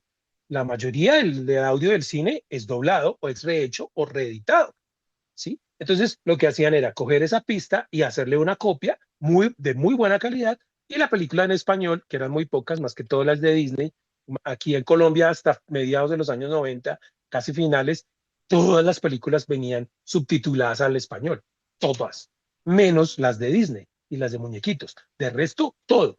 Entonces, por eso, imagínate, no necesitaban doblar casi nada de cine. ujú. Cuando después se dieron cuenta que había un montón de gente que no leía rápido, que no sabía leer, o básicamente que no leía rápido, que no iba a cine por eso. Entonces necesitaban que fuera más gente, entonces vamos a doblar las películas.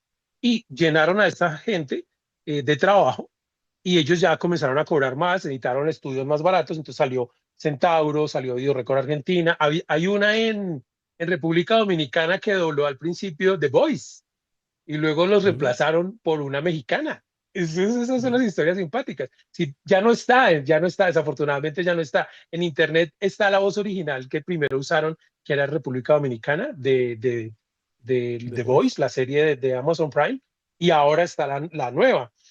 Y yo, es que se sentía, es que uno lo siente, uno sabe que ellos lo quieren hacer bien, pero todavía no lo consiguen. Al principio, Centauro, todo el doblaje de fondo era pésimo, todo el background era muy malo. Y las voces, hasta ahora, digo que después de tantos 20 30 años de eso, más tal vez, hasta ahora Centauro está haciendo un doblaje técnicamente de buena calidad. Algunas veces la psicología del personaje está bien, porque a veces yo estoy viendo una serie en Netflix y digo, después de un rato, ay, esa voz es colombiana, eso es Centauro, pero lo están haciendo bien, o sea, no me había dado cuenta de que era colombiano. Pero si tú ves la mayoría de las series que hay en Amazon Prime Video de desastres de clase B, las series de Tifón Infernal y toda esa cosa, esas son dobladas por Centauro. La mayoría de esas series son dobladas por Centauro y es que no le pegan al verbo. Yo las veo porque es como un gusto culpable ahí, pero ya sé que eso es de Centauro y no los critico porque han hecho un esfuerzo, no es fácil hacer lo que hacen y de todas maneras hacer el lip sync es muy berraco. Yo no sé, pónganse ustedes a Sí. jugar a hacer el lip sync y que digan, y que allá digan, all right, y que a usted le suene todo bien, hi, y que le cuadre y que la hace. No, eso no es fácil, Sí. no es sencillo. Pero hay otros huecos y otros vacíos y otras falencias donde sí se notaba. Ahora ya casi no, pero donde sí se notaba que eso era de Video Record Argentina. Sobre todo que Video Record Argentina al final siempre era doblado al español por Video Record Argentina. Entonces uno sabía que sí, ya. En cambio, Centauro, yo nunca he escuchado que Centauro diga que dobló algo, jamás, jamás, jamás, Mm. jamás. Sí, de hecho me acuerdo que dentro de mi juventud había aquí una serie que se llamaba 911, ¿no? Que eran estas de emergencias. Entonces me daba un montón de risa porque siempre era la voz, creo que la doblaban en España. Entonces me daba risa, ¿no? Por las entonaciones. Oh, qué diablos. Sí, mi padre moría y yo no sabía qué hacer. Oh, sí, qué dolor siento, ¿no? Qué pinche falso, ¿no? Pero lo peor era de que tú estabas escuchando. Oh, sí, qué diablos. Y el personaje. Y seguía hablando, ¿no? La otra vez ¿De dices, qué hablando? ¿en qué momento? O sea, ¿pero por qué? Sí, Sí, pero pues como todo, ¿no? Es lógico que pues conforme vas practicando, pues vas agarrando experiencia y ya van claro, mejorando, ¿no? Ya después claro. dices, ah, mira, ahora sí ya se la rifan. Y la Ya le agarraron. tecnología que usan, la Sí. tecnología que usan es, o sea, yo digo, Videorecord era muy buena técnicamente. Yo digo que la falla siempre está en la psicología de la voz, ¿sí? Por ejemplo, si tú escuchas la mayoría de las películas de Marvel, son dobladas por el estudio de los mexicanos, Ujú. ellos, y esas voces son famosas. O sea, no hay una voz más famosa o tú la conoces como la voz de MacGyver o la conocemos como la voz de Goku. Sí. Él tiene un nombre, yo no me acuerdo el nombre, yo es que para los nombres soy muy malo, pero esa voz es súper famosa.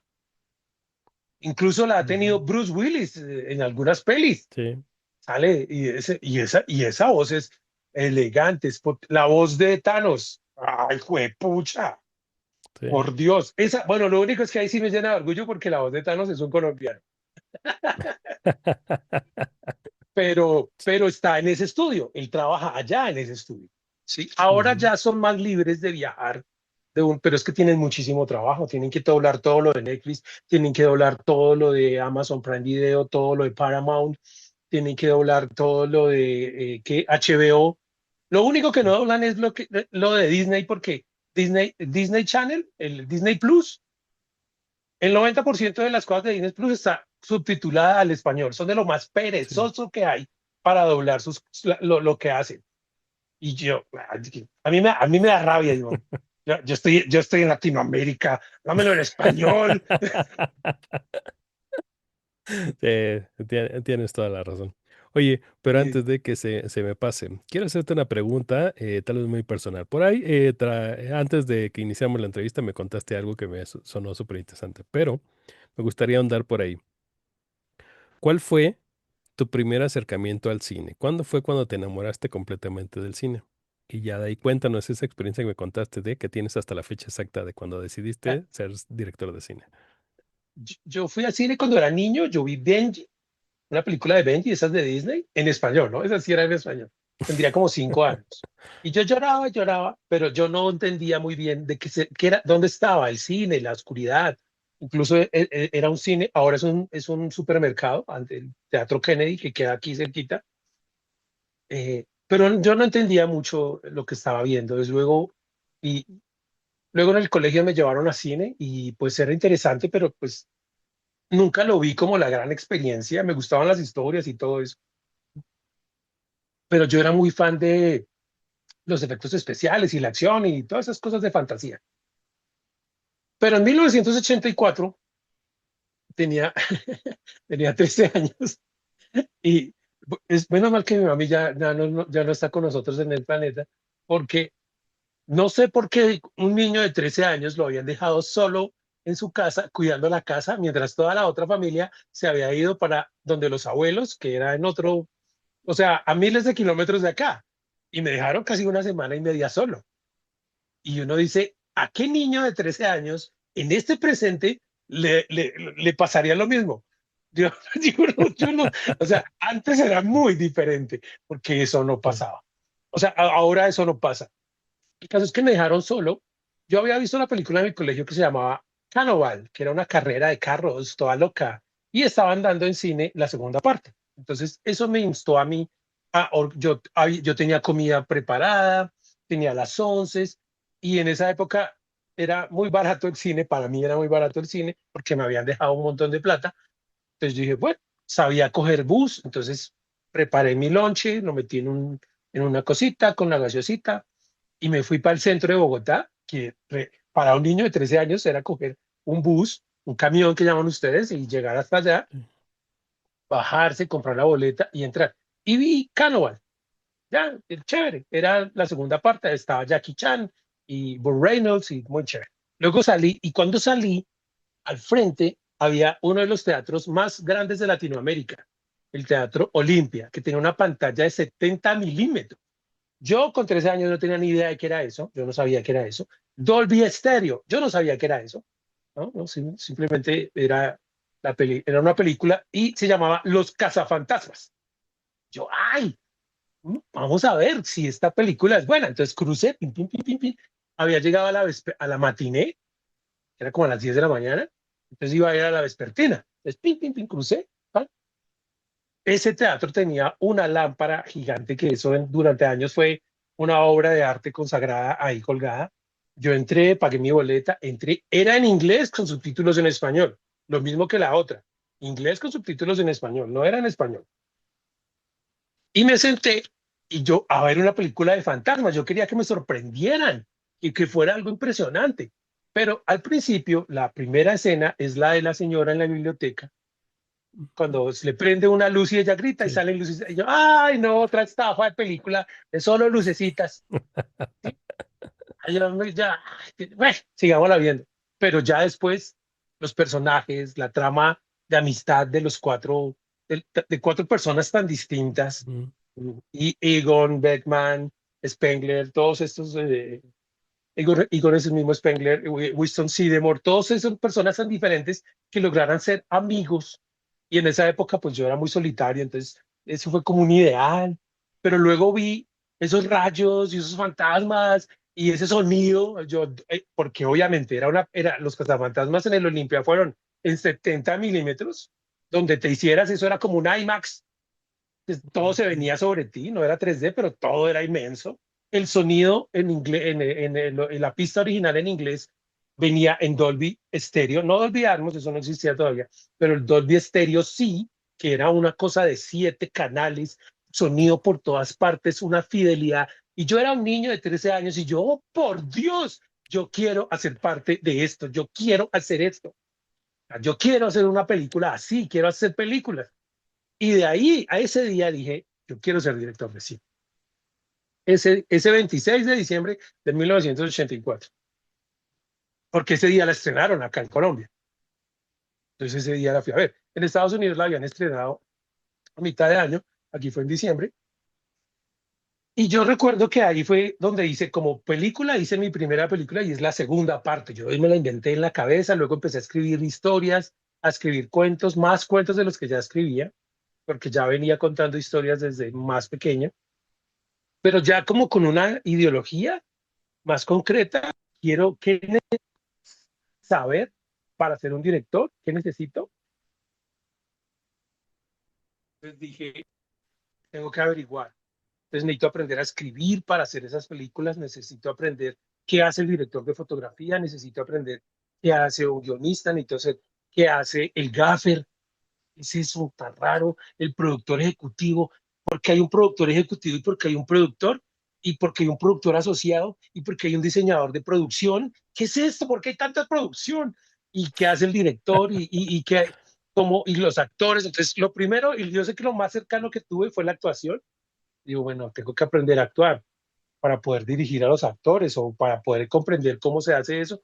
Entonces, durante todo, porque estaba en séptimo tal vez de bachillerato, secundaria, entonces yo ya hacía las obras de teatro, yo las hacía, pero ya me concentré mucho más en aprender a escribir y a actuar. Entonces, lo primero con lo que me topé fue con la actuación. Leí muchísimo en la biblioteca, me la pasaba metido en la Luis Ángel Arango, leyendo sobre cine, de libro, y lo que pudiera encontrar en español, ¿no? Porque no era tan bueno para Sí, el inglés. Podía escuchar inglés, leer muy rápido, porque yo aprendí a leer rápido por eso, por esa necesidad de ver esas películas, porque ya ahí en adelante antes era porque el colegio me llevaba a cine. Después de eso, yo fui, comencé a ir a cineclubes, a cine, a ver películas, una cosa, la otra, solo. A mí no me creen, pero digo, no, yo iba a cine solo. O sea, ay, que usted siempre iba. No, yo era muy solitario, entonces yo me iba a cine solo. ¿Sí? Iba ahí, a veces solamente con lo del cine, ni siquiera para las crispetas, para las palomitas, nada. Me sentaba y me veía la película, lloraba y decía, ¿por qué me hizo llorar esta película? Sí, o sea, ¿por qué me hizo reír? ¿Por qué me asustó? ¿Cuál me asustaba? ¿Cuál no me asustaba? Aunque las de terror, la verdad, es, es, es como el género que menos sigo porque creo que es el más difícil de todos. O sea, sí. tú haces reír, haces llorar. Hacer reír es más difícil que hacer llorar, pero asustar de verdad es más difícil que cualquiera de las otras dos. Obviamente puedes utilizar el truco de estoy en silencio y alguien hace, ¡ah! Y yo brinco, pero eso no es una película de terror. Ahí no está, ¿sí? Entonces, por ejemplo, la que hablábamos de la bruja de Blair, a mí me asustó. Yo tuve, nosotros en diciembre íbamos a donde mi abuelo al campo, ¿sí? Cuando me llevaban, entonces íbamos al campo y allá uno por la noche los árboles y aquí le compraban que la patasola, la madre monte, que el moal, todas, eso no. Y cuando yo vi la bruja de Blair, yo me metí con esos chinos en ese bosque. Yo me perdí con ellos y yo empecé a asustarme. Entonces, Anda, psicológicamente me asusté. Claro, porque yo sabía lo que. Entonces, yo dije, si voy a vivir esta película, me tengo que creer la vaina. Y me la creí y me asusté. Cuando hacen así que es un efecto pingo, ellos están dentro del camping y afuera sí. empiezan a unas manos a tocarlo, yo me ensucié literalmente del susto porque eso era muy asustador. ¿Quién está allá afuera? Obviamente uno entiende después que eran unos manes haciendo así afuera. Era muy Sí. sencillo.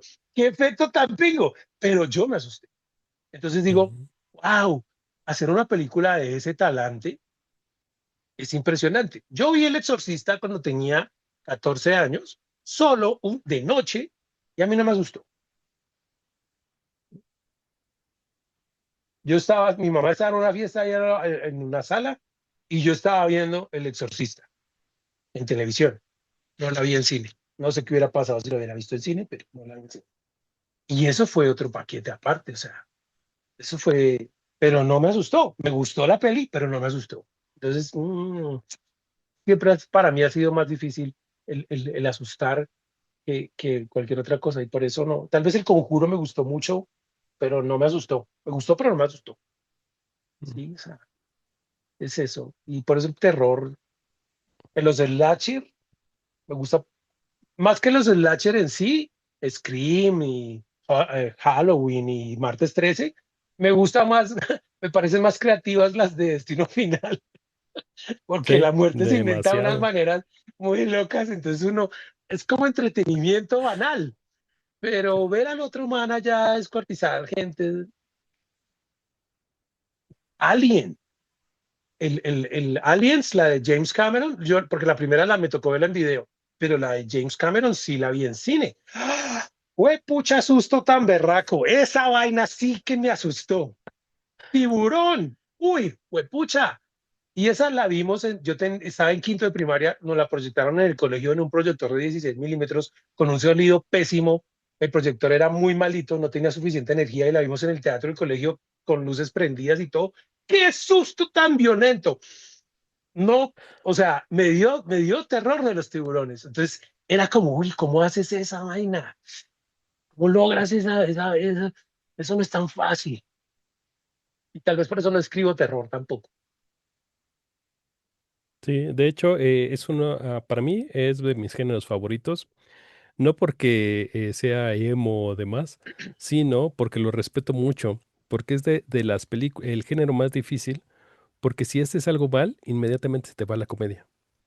O sea, Sí, sí, y claro. eso una vez, no me acuerdo si lo leí en un libro, porque era igual que tú, ¿no? Era bien ñoñito y me iba precisamente a la biblioteca a estar leyendo todo de cine. Y leí tantos libros que luego ya ni te acuerdas, ¿no? Me recuerdo que leí eso, pero no me acuerdo en qué libro, ¿no? No me preguntes exactamente en dónde.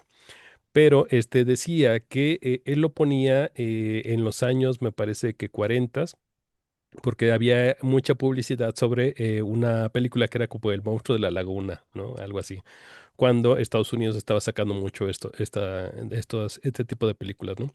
Dirigidas hacia los adolescentes. Entonces, que la construcción era muy buena, pero cuando hicieron El monstruo de la laguna estaba bien chafa. Entonces, cuando sale, la gente se empezó a reír y ya A no reír. volvió a causar terror. Entonces dice, eso tiene el terror. Si tú agarras, puedes construir la atmósfera, pero donde cometas un error, ya perdiste al público, ¿no? Y es muy difícil precisamente estar haciendo. No, oye, miento, fue en un curso, ya me acordé. Fue en un curso que fui de guión de terror. Entonces, ahí nos dijeron, es que ya no los vuelves a recuperar. O sea, donde Sí, cometas un no, error, tal vez el guión era muy bueno, pero se equivocaron al momento de hacer el muñeco, o el de repente se le ve diseño. el cierre o demás, y los perdiste para Yo, siempre, ¿no? eh, Y es muy yo, yo- difícil yo- de repente hacer terror. yo creo que ahí fue donde Steven Spielberg tomó una buena decisión al decir, este berraco bicho no se va a ver bien. Entonces, la idea es mostrarlo lo menos posible. Ah, no, Lo ahí menos te voy a posible contar mostré. una experiencia que le vi en un documental. Cuentan que Steven Spielberg era su segunda película.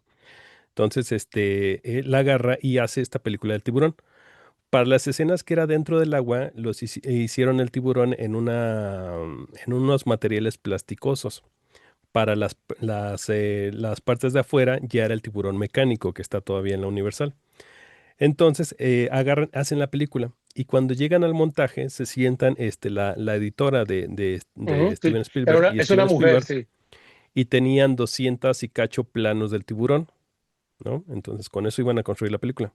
Cuando ven, solo les servían como 30 porque los Sí, demás se veían sí, sí. fatal.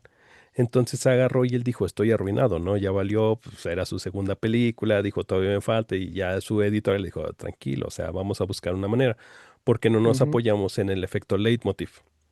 Entonces ya ujú. agarró y Steven Spielberg, pues sí, no es buena idea. Y es entonces ya nada más haz precisamente grabaciones, ya no necesitas hacer en una alberca, pon a la gente bailando y que nadando y que se acerque la cámara.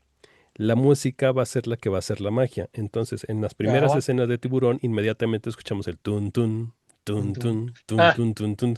Entonces es- tú lo asocias inmediatamente al tiburón, ¿no? Y nada más ves la aleta, cómo agarra, se acerca y tal. Entonces, lo que tiene precisamente mucho de estas películas que mencionaste de Bello es de que el terror psicológico te deja que tú seas el que participe. Y eso es bien macabro porque si alguien está dañadito por ahí de la cabeza, pobre de él, ¿no? Así lo explota completamente. O como dices, con una experiencia personal que tengas, que dices, "Ah, en la madre, yo he estado en el bosque y sí es cierto, y sí está así de feo, y sí puede pasar esto, y sí, no, o sea, tú solito eres el que haces que ah, reviente completamente la bomba sin que te muestre mucho la película, ¿no? Y eso, hacerlo significa tener gran maestría, ¿no? Entonces tampoco es así fácil. hablando de terror, yo digo, la película más terrorífica que jamás vi es Whiplash, Ah, sí. la del, la del muchacho. O Sí. sea, a mí me daba físico terror la experiencia de este pobre chico. A mí me asustó. Yo terminé traumado con esa película. Era un trauma ver cómo sufría ese muchacho y cómo se esforzó. Y digo, eso es terror. Ese es el terror que hay que aprender a generar, ¿sí? Porque qué cosa tan... Y ese personaje que se hizo este J.K. Simmons ahí, eso es... Ese es un villano, ese es el demonio en pasta. Eso sí lo asusta a uno. Entonces, yo por eso digo, eso, pero no es fácil de hacer eso. O sea, no es fácil escribir eso, ¿no? Sí, no, ahí no hay maquillaje, ahí no hay monstruos con maquillajes ni efectos especiales, simplemente, bueno, sí hay efectos especiales, pero no a los de maquillajes y luces ni nada, sino esa sensación de este pobre chino cuando le sangraba la mano y uno, Sí, ese dolor que lo sentía uno, y no, que se sí, accidenta y sigue. O sea, eso, por Dios, no. Yo digo, para mí, esa es la película de terror máxima, porque nunca había sentido tanto terror, literal, terror en mi vida. de hecho, algo que he estado aprendiendo, sobre todo aquí en el podcast, es de que el cine lo puedes abordar desde diferentes formas, ¿no? O sea, por ejemplo, tal vez nosotros que estamos en audiovisual, pues estás pensando en planos, estás pensando en movimientos de cámara y todo lo que lleva detrás, ¿no? Hay veces en las que dentro de la apreciación cinematográfica lo empiezas a abordar desde el punto de vista de la psicología, ¿no? Y eso me he dado cuenta, o sea, digo, ya lo sabemos porque a final de cuentas tenemos que apoyarnos en la psicología al momento de que estamos creando los personajes, ¿no? El guión, tienes que tener una base mínima de psicología para poder decir, voy a construir este personaje y este personaje va a tomar estas decisiones por esto, y tienen lógica conforme la vida es real porque cualquier persona se puede mover así, ¿no? Pero también como espectador hay psicología. ¿Por qué? Porque si tú haces precisamente un personaje base, va a haber alguien que se va a reflejar, alguien que ya vivió lo mismo que vive el personaje, alguien que, como lo dijo un psicólogo que es Carl Jung, te va a reflejar su sombra. Entonces, es todo lo que criticas o todo lo que ves es algo que te checa a ti dentro de ti. Entonces agarras y dices, "Ah, en la madre, sí es cierto, me estoy sobreexigiendo, en eso puedo terminar, en eso no sé qué tanto". Entonces es cuando agarras y te impacta, ¿no? Y lo bonito precisamente del cine es, mira, velo, esto ve cómo terminó, pero para que tú no termines así, ¿no? Entonces ponte las pilas. Es como, por ejemplo, hay mucha gente que dice, mi película de terror favorita es La La Land. ¿Y por qué? Ah, por los amores imposibles, por tal. Y en una de esas podemos reírnos y decir, ah, pues sí, pero tú no Sí, sabes qué está pero viviendo esa para él persona, tiene ¿no? sentido, claro. Ajá, y eso es precisamente lo bonito del cine y la gran responsabilidad que nosotros tenemos como realizadores de hacer cosas que conecten con la gente, ¿no? Dejar un bonito mensaje. Sí, ¿Cómo ves? es, de todas maneras hacer una peli o contar una historia en audiovisual eh, tiene muchos ingredientes y el guión, que es ese soporte extraordinario, tiene muchísimos elementos. O sea, está las partes, los personajes, la causalidad, ¿sí? La intención, ese deseo innato que yo pongo ahí sin darme cuenta, yo como autor lo pongo ahí. Pero, eh, o sea, si solamente fuera eso y ya, pues todas las películas serían geniales. Pero no, no, el guión es un soporte interesante y obviamente lo que decíamos hace un rato, un buen guión puede hacer una buena película, pero un mal guión jamás podrá hacer una buena película, ¿no? O sea, no, no, no, no. Entonces, eh, es un buen soporte, pero siempre le digo, o sea, siempre analizo, le digo a la gente, piensa mucho eh, sobre lo que quieres hacer sentir al otro cuando lo vea, ¿sí? No solo la historia que quieres narrar y que quieren que sepan cosas. Sí, puedes compartir información, pero también piensa en la sensación y en la emoción que va a sentir el otro. Entre más dominio tengas sobre eso, mejor vas a poder deconstruir el guión y convertirlo en imágenes y en sonidos, ¿sí? Sí. Porque lo que decíamos hace un rato, nos centramos mucho en lo que ve la gente, pero no en lo que escucha la gente. Yo recuerdo, alguna vez estaba viendo una película, no sé, debe ser de suspenso, no de terror, pero de suspenso, en estos cinemas que son de dos pisos, ¿no? O sea, que hay multiplex, que hay varias salas, y estábamos en un segundo piso, y en el segundo piso estaban dando otra película. Y esta era como un drama de suspenso, eso que lo tiene de uno así en algunos momentos, y en la película de abajo era como una película de acción o con mucho más bajo. Entonces de abajo sonaba, uno estaba ahí en ese suspenso tan berraco, cuando de abajo, Pues el sonido y la potencia de los bajos y todos los graves y toda esa vaina hizo que la película que estabas viendo fuera muchísimo más interesante. Y yo decía, si la vengo a ver sin el sonido de abajo, hubiera sido más plana. Entonces, dense cuenta que podemos, y sobre todo que la tecnología del sonido ahora es bestial, pero yo no veo que la estén usando bien. Entonces, tienes un guión que son palabras, ideas que quieren transmitir un mensaje y que deben generar una emoción. Pero si cuando lo vas a transformar, no utilizas todas las herramientas de colores, movimientos, personajes, diálogos y sonidos, distribuir el sonido, y no lo haces, pues estás perdiendo eh, porcentaje de efectividad en esa transmisión de emociones y de mensajes. ¿Sí? Entonces, sí, obviamente, tengo un excelente guión, pero tengo un pésimo actor. Ya, no funciona. ¿Sí? Puedo tener una cámara literalmente mediocre, pero tengo un excelente director de fotografía. Bueno, mira que esta Sí, cámara era muy mala, tenía una definición de 1 pulgada y no era, mejor dicho, de hace 20 años, era una Video 8, una VHS me conseguí.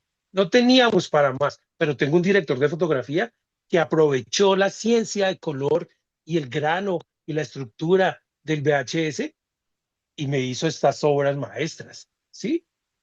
Entonces, como esta cámara era tan mala, pues yo cogí y grabé el sonido, lo reedité, lo distribuí para que la persona se involucrara. Entonces, más allá de la mala calidad de la cámara, con un guión que la soportaba y todos los otros elementos artísticos en el lugar correcto, un defecto se volvió una virtud, sí, ¿sí? O una falencia se volvió en algo que potenciaba la peli. Pero si yo solamente en una sola cosa baso, por ejemplo, si yo baso el éxito o de mi peli o de mi mensaje audiovisual en que yo soy muy bueno, ahí pierdes, porque tienes que sí, basarlo es que nosotros somos no buenos, sino que somos capaces de lograr cosas. Nosotros, no yo. Aquí yo soy el director y como yo he dirigido y como yo he hecho tantas vainas, entonces yo soy capaz de lograr un poco de cosas y no, espérate, no, no, no, no. Nosotros, porque tienes desde la señora que va a asear el set, que lo va a barrer, ella es importante, ¿sí? Desde la decoradora, porque las cosas que puso cuando el director de fotografía fabricó su plano, eso lo enriqueció, ¿sí? Desde el luminotécnico, el técnico de electricidad, que hicieron que la luz tomara ese tono, ese ángulo correcto, que no contaminara X y que no hicieron que ese plano se viera hermoso. Tanto así como la sensación de todos cuando trabajamos para que el actor se sienta cómodo, para que pueda liberar sus emociones y crear un muy buen personaje, pero todos le estamos alimentando para que él lo haga. No es que el otro por allá está comiendo y el otro por allá está preocupado. No, no, no. Si el actor va a actuar, todos estamos trabajando para que él haga un buen trabajo, ¿sí? Entonces ahí el guión es muy importante, claro, no hay nada sin guión, pero ojo, construyamos alrededor de él un fuerte que sea estable y que sea poderoso y que sea hermoso, de que uno diga, estuvo en una película y fue muy chévere. Yo ahorita veo un poco de reviews de pelis detrás de cámaras y, eso fue una pesadilla, no, este director es una caca, no, esa actriz es sí. una no, eso es un mierdero, no. Entonces dice uno, no, no quiero, no, esa parte no la quiero. Una de las cosas que hago en mis producciones, sea que esté haciendo un documental, sé que esté haciendo un video corporativo o que esté haciendo una filmación con unos alumnos en un colegio, la idea es que todos la pasemos bien, Sí. que todos digamos, qué rico, quiero volver mañana, qué bacán, me canso, me agoto, pero quiero seguir haciendo esto, ¿sí? Entonces, porque hacer esto cansa, eso es agotador, hay jornadas largas, hay problemas que hay que solucionar y que son rápidos porque se pierde tiempo y el tiempo a veces afecta económicamente, entonces uno tiene que tener la mente amplia y el agotamiento no se lo puede llevar a uno. Bien, pero eso funciona mejor si todos estamos en armonía en el set. Sí, de y hecho, fuera de él. no sé si te ha pasado que últimamente ya cualquiera se dice ser director de cine, ¿no? Sobre todo los jóvenes que salen, ah, sí, yo soy director de cine.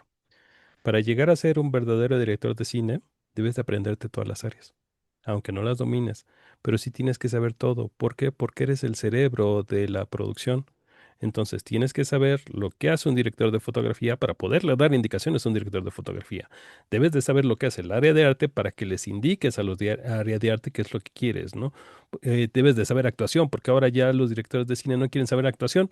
Es como que, ay, no, pues mejor contrato a alguien para que sea el que le hable a los actores y dices, y entonces, ¿dónde va a quedar realmente tu visión, tu trabajo, ¿no? Entonces, es una gran responsabilidad sentarte y ser el director porque eres la cabeza de todo, ¿no? Y así como tú quieres plasmar tu idea, tienes que agarrar y si no tienes bien tu cabecita, tus conocimientos y demás, no vas a ayudar a que toda esta gente que está a tu alrededor te ayude, porque ellos también están buscando dar lo mejor de sí, ellos también quieren aprender, ellos también quieren poner su granito de arena. Entonces, si tú no estás equilibrado como director, que eres la cabeza, pues entonces toda tu producción va a valer queso. Entonces, y como dices, y no es tan difícil, ten respeto. O sea, ten respeto y valora el trabajo de cada una de las personas que hay, ¿no? El trabajo que hace precisamente tu staff, llegando desde antes, teniéndote todo listo, apoyándote, que se van a equivocar, pues sí, como todos, ¿no? Tal vez en una de esas el que cometió el error fuiste tú porque no lo explicaste como era debido, porque te confiaste, porque esto, y no como que, pues, como estos directores que llegan y gritan y es que y esto y lo otro, ¿no? O igual también saber seleccionar luego los actores, ¿no? Que también es un rollo porque muchas veces agarras y te traes a alguien que siempre ha hecho puro teatro y quieres que haga cine de golpe y pues tú no entiendes que son técnicas distintas, entonces agarras y tú le exiges precisamente como si ya supiera precisamente de televisión cuando es tal vez de cine, cuando es su primer trabajo. Entonces agarras y qué es lo que tú tienes que hacer, pues ponte a investigar también de actuación con qué técnicas yo también pudiera ayudar precisamente a este actor para que lleguemos a este punto, conocer el trabajo que ha hecho este actor anterior para decirle, ah, mira, ¿sabes qué? ¿Te acuerdas el papel que hiciste de tal? Pues fíjate que me gustaron más o menos estos bemoles, pero vamos a tratar de moverlos así, así, así. Y todo lleva en armonía. Y cuando haces una producción en armonía, como bien dices, todo fluye. Así te pueda pasar lo que te pueda pasar, todo va a fluir, ¿no? Como esta película ay, se me fue ahorita. Noche Americana de François Truffaut, ¿no? En la que Mm. les pasa de todo, pero a final de cuentas, pues va fluyendo. ¿Por qué? Pues porque todos están en armonía, están conectados y dices, pues bueno, ya nos equivocamos en esto, pues vamos a tratar de hacer esto, otro, ¿no? Porque errores siempre va a haber, siempre. Sí, claro. Sí, eso es. Yo creo que para mí una de las, de las clases más importantes que tuve fue hacer la película con los niños de preescolar, que eran niños, había unos que no hablaban y los otros pues que estaban en jardín, prejardín, transición, eran 40 niños y cuando escribí el guión, yo trabajé todo un proceso pedagógico con ellos de la lúdica, porque primero era jugar para conocerlos, luego diseñó los personajes basados en ellos. La idea era que los papás estaban pagando por su peli, entonces su hijo tenía que aparecer y no podía aparecer un minuto y luego no volver, ¿sí? O sea, tenía que sentirse su presencia durante casi toda la película para que el papá dijera, no, yo le pagué la película de semana ya, el niño que aparece es el protagonista. Entonces, eso fue un reto a nivel de guión. Pero lo otro fue jugar con ellos para que perdieran el miedo a la cámara, para que se soltaran y todo ese proceso. Y luego, ya cuando ya diseñé el guión, lo escribí, se los di, hicimos los ensayos, las prácticas con los papitos para que se aprendieran el libreto de una manera. Yo no esperaba que se aprendieran todo el libreto, pues porque eran niños que algunos ni siquiera sabían leer. Entonces les diera que fuera una actividad con los papis. Pero cuando ya fuimos a filmar, obviamente no puedes gritarles, no puedes ser grosero, no puedes ser brusco, no puedes ser, eh, tú sabes lo que tienes que hacer, hazlo. No, espera, tienes que dirigirlos realmente, ¿sí? Sí. Tienes que estar ahí, que la luz, que una cosa, que párate aquí, que dices. A mí me sorprendió, aunque no era la idea que me sorprendiera, porque el proceso, la lúdica pedagógica que yo manejo en los talleres de capacitación de padres y alumnos, dice que a través del arte yo puedo desarrollar habilidades y potenciar valores. Entonces, cuando yo fui a grabar la primera vez, la primera toma, pues claro, los puse en su lugar, marqué los puntos, tú estás aquí, que la luz, listo. Y vas a decirme, hay una técnica que incluso se usa con ejecutivos cuando no saben leer el teleprompter o no se aprendieran el texto. Entonces simplemente los coges y cambias los planos a cada frase. Entonces le dices, bueno, ahora va a decir, esto es la empresa tal y tal. Solo diga ese pedazo. ¿Está? Y luego a punta de cortes y de cambio de planos y de ángulos, uno hace que él diga toda la frase. Sí, eso pasa con ejecutivos, me ha tocado hacerlo, porque no se aprenden esa vaina y no leen teleprompter, se vuelven locos leyendo el teleprompter, no son buenos. Sí. Entonces, yo tenía esa misma técnica con los niños, porque la había aprendido con los niños.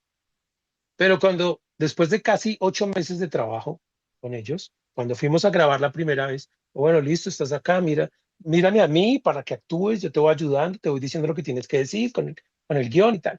Acción. Iba este chino y se suelta todo el texto y además con una personalización, a mí me encantó, porque era el villano de la película. No sé, no, no sé, y lo dice todo completo. Y yo, bueno, pues ya voy a decir corte. Cuando el compañero que tenía que decir su contraparte, su siguiente texto, empieza. Yo, ¿qué pasó aquí? Los niños habían aprendido, que era lo que yo les decía, siempre le digo a los actores, aprendas su parte, pero también aprendas el texto de su otro compañero, para que sepa dónde está el pie y sí, por favor, puede ser mamón y hay muchos actores, jóvenes, adultos, que no hacen eso. Se aprenden su parte y ¿a qué hora me toca? Ay, respiremos profundo. Pero estos niños se habían aprendido todo el texto de la escena que les tocaba, lo de ellos y lo de sus compañeros, y había tres en escena, lo de los tres. Entonces fue grabar de la manera más bonita del mundo. Yo ponía la cámara y les decía ciertas cosas, acción, y ellos botaban sus textos y los actuaban y hacían el performance y todo. Y yo, ¡ay, qué linda es esto! Es una maravilla. Obviamente se hizo con la técnica que se tenía que hacer para hacerlo en esa época, porque igual yo asistentes tenía solo uno, las profesoras también, pero ellas me ayudaron vestuario y maquillaje. Pero a nivel de lo técnico, para que ellos no se asustaran, yo cuadraba casi todo, la escenografía, el sonido, las luces, todo para que ellos no vieran gente extraña, un montón de gente, y pudieran trabajar conmigo y yo pudiera exigirles y jugar con ellos cuando se sentían cansados. Entonces, eso me enseñó a mí que el ambiente dentro del set tiene que ser de respeto, pero también de lúdica y de camaradería, de que se rían, de que se refresquen, de dar permiso de soltarle el estrés y todo ese cuento. Entonces, hacer esa película, igual la filmamos en 3 semanas. La película se filmó en 3 semanas, de 8 de la mañana a 1 de la tarde, de lunes a viernes, no teníamos sino 3 semanas, o sea, fueron 15 días exactos filmando la película. Eso fue todo un proceso. Y cuando la presentamos en pantalla grande, alquilamos un teatro y se presentó una pantalla grande Órale. yo tenía pensado hacerlo en un video bien, en un teatro, sí, que era lo que se hacía en esa época. Cuando me dijeron ahí en Cine Colombia, les doy ahí el carpetazo porque fue un favor, fue muy bonito. No, usemos el proyector digital, hágale, conecte el portátil y ya no necesitamos el video Vini. No. Cuando hicimos la prueba, yo, ¡ay, es mi película! Y cuando la vieron los papás, eso fue hermoso. Yo tenía dos enemigos. Había un papá que trabajaba en una empresa, una productora de televisión, y él me hicieron 3 motines, los papás. Y justo cuando hicieron los Órale. motines, desafortunadamente la que se tenía que aguantar a los papás era la directora, porque yo o estaba enfermo o ese día no iba, me enfermé 2 días de gripa. Entonces, claro, habían estado pagando desde febrero, cada uno pagó y no salió barata. No nos costó lo que es la película real, pero pues obviamente costó. Entonces yo sé, este señor se va a robar la plata, ese señor no sabe hacer eso, él no es, no sé qué, esto es una estafa. Y eso, uy, no, ese señor era recizañero. Pero cuando vio la peli terminada, con todo lo malo y con todo lo bueno que tuvo, eso fue hermoso cuando él vino y dijo, me dejó sin palabras, lo felicito, qué belleza, que no sé qué, ta, ta, ta, ta. Y ver a los niños y que ellos mismos se vieran en esa pantalla tan grande, porque igual fue un cine, un multiplex, pero la pantalla era bastante grande. Era muy chévere, y se vieron allá de arriba a abajo, no, y el sonido quedó muy bonito, quedó chévere, todo. Eso fue una experiencia que a mí como director, realmente como director y productor, me enseñó muchísima humildad. Y es precioso, ¿no? A mí también me pasó, por eso te digo, tenemos un montón de cosas en común. Me pasó aquí, primero, yo había dado como que unos talleres, ¿no? En un aula virtual de guión y de cortometraje. Y de repente me invitan por parte del gobierno para dar un curso de verano, pero era en un deportivo. Entonces yo así como que, ¿y qué chingados voy a ir a hacer ahí? Y luego, o sea, y con niños, ¿no? O sea, los niños ni siquiera ponen atención y demás, ¿no? Dije, pues bueno, pues ya me pagaron, pues total, ¿no? Voy, ¿qué puede pasar, ¿no? Y como dices, la sorpresa, ¿no? De que veas que los niños realmente tienen interés, que les empieces a explicar y realmente entienden y dices, ¿por qué no son así los otros, ¿no? Los que van más grandes van preparados y no ponen atención y estos niños, me pusieron un montón de atención, ¿no? Pero esa vez nada más fueron como 2 sesiones y ya. O sea, no se pudo desarrollar más porque pues tenían como que ya mucho plan y no es que tanto, y ya el mío era como una improvisación que hicieron. Después entro a otro, este era un módulo legislativo de un diputado, ¿no? Que me invita y dice, mira, es que queremos hacer este proyecto, o sea, ya que estás dando los cursos de cine, o sea, los papás quieren ver si puedes hacer algo para niños. Yo, pues acepto de 15 años en adelante, ¿no? Y dice, no, pero quieren uno de un curso de verano, ¿no? De cine. Y yo sé como, bueno, está bien, nada más porque los niños pasados, pues no lo hicieron tan mal, pero a ver qué hago, ¿no? O sea, a ver cómo lo hago, porque la idea era de que los niños aprendieran a hacer cine, ¿no? Para que después lo hicieran con su celular y todo esto. Entonces, les empecé a dar las bases, ¿no? Por ejemplo, vamos a darle las bases de guión, vamos a hacer las bases de esto.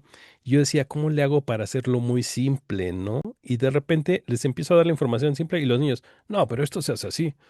Ay, ¿cómo sabes? Porque lo vi en un TikTok. Porque esto, ¿no? Entonces agarras y de repente dices, chinga, saben hasta más que yo, ¿no? Y de repente eso te asombra y después agarras y le dices, a ver, vamos a organizarnos, ¿no? En equipos, porque cada uno iba a hacer un cortito. Estos con estos, estos con estos. No, pues ellos solitos empezaron a organizar. Ellos solitos agarraban, llevaban su material, trabajaban. De repente les decía, por ejemplo, había 3 categorías, ¿no? Unos podían hacer un western, que yo les daba el guión, ¿no? Ya nomás ellos lo tenían que terminar. Era un western, una de ciencia ficción y una comedia. Entonces los niños, sí, yo quiero hacer un western, yo quiero hacer esto, yo quiero hacer el otro, ¿no? Y cuando llegó el día de grabación, vieras cómo los papás y también los niños se esforzaron por hacer sus disfraces que dicen, no manches, no me lo esperaba, ¿no? Y cuando se los pido en el taller lo hacen con una hueva y traen así todo malhechote y demás. Y estos niños, o sea, traen el amor de quererlo hacer, la emoción. Sí, Y cuando ves, dices, ¿no? En este caso, pues no rentamos un cine ni nada, fue dentro del mismo lugar. Pusimos un proyector, pues ya sabes de estos normales, ¿no? Y lo proyectamos cuando estaban todos los papás y demás, todos estaban risa y risa, y sientes esa conexión, ¿no? Que de esa ternura, que dices, no manches, o sea, sí es cierto, o sea, se refleja el trabajo, el amor que pusieron estos niños, y decir, aquí yo no puedo decir, yo lo hice, porque a final de cuentas me ayudaron también las maestras a estar coordinando precisamente a cada uno de los niños, porque eran de diferentes edades. Entonces de repente ves hasta los niños, como dices, de 3 años y ya están participando y dices, no manches, y le echan un montón de ganas y hacen todo bien. Y dices, o sea, ¿cómo es que de repente tenemos nuestro ego de decir, pues es que yo soy adulto y ya entiendo el mundo, ¿no? Y el niño no, el niño todavía está, y de repente vaya golpe que te da la realidad, dices, qué bonito, ¿no? Y dices, por lo menos dejé la semillita de que alguno de estos niños va a salir cineasta. sí, No alguno. sé si le arruiné la vida, pero el gusto al cine sí lo agarró. Sí, eso es muy mágico todo lo que uno. Igual, bueno, eso pasa con todas las experiencias cuando uno les pone el corazón.